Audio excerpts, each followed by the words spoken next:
because, we interviewed Robert Herjavec from Shark Tank, Yep.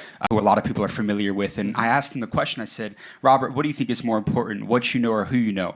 And he said that, some of the most BS advice that people will give is that who you know is more important, because hyper successful people are not going to give you the time of day. They're not going to spend a ton of time around you unless you have something that you can offer to that person, right? Sure. So how would you recommend going about getting access to that proximity with people?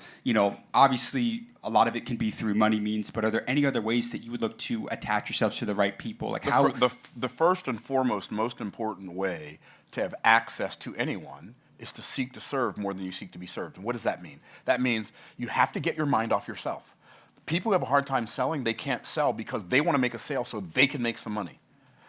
If you want to sell something to somebody because you have something that's going to change their life and you want to get that transformation to them, that feels very different than, I hope this person buys from me so I can buy the next thing I want to buy.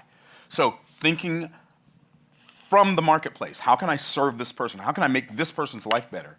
Is the best way to get access to anyone, because people can feel your vibe. There's a scripture that says, as in water, face answereth to face, so does the heart of a man to a man. What does that mean? That means just like when you look in a bowl of water, you can see a reflection of your face. When you're talking to somebody, you're actually reflecting to them who you think you are.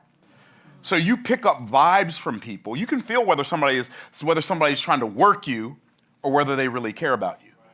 And so care about the people you talk to, care about the people you engage with, care about the people you interact with, and that will help you take your life to another level and give you access. One of the fundamentals that I love is that people hate to be sold to, but people love to buy. And one of the things that I feel like when people approach sales is that they come from a problem of just trying to push their product or service onto someone else versus asking questions and trying to be of servitude to that other person. Mm-hmm. With that being said, what is one of the fundamental things that you feel like people, when they're approaching sales or are learning sales, that they get wrong? And I've heard that phrase, that people love to sell, they love to buy, but they hate to be sold. I don't really agree with that. I believe that people love to buy, but they hate to be convinced. And there's a difference between selling and convincing, because selling is not convincing. Selling is persuasion. And persuasion, hear me now when I say this, persuasion is the opposite of convincing. What do I mean? Convincing is when I attempt to get you to do something I want you to do for my reasons. Persuasion is when I help you make a decision you already desire to make for your own reasons.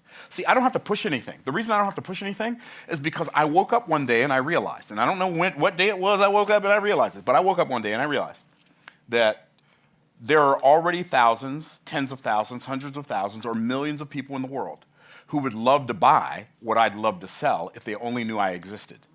And so while most people who are in sales are looking for somebody to sell something to, I'm always looking for ways to make myself more findable for people who already want to buy what I already want to sell. Because it's almost like, you could make the best burger in town, but if nobody knows you have the best burger in town, you don't have the best burger in town. Right.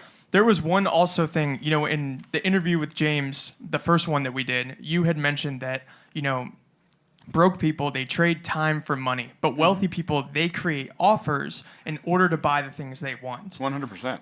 What do you think the most fundamental thing that people get, like the average person that's working, that they get wrong about wealthy people as far as hey, I want to buy this, so I'm going to create an offer, make this revenue, and I can go buy it, versus I'm going to trade my time for money? You want just one?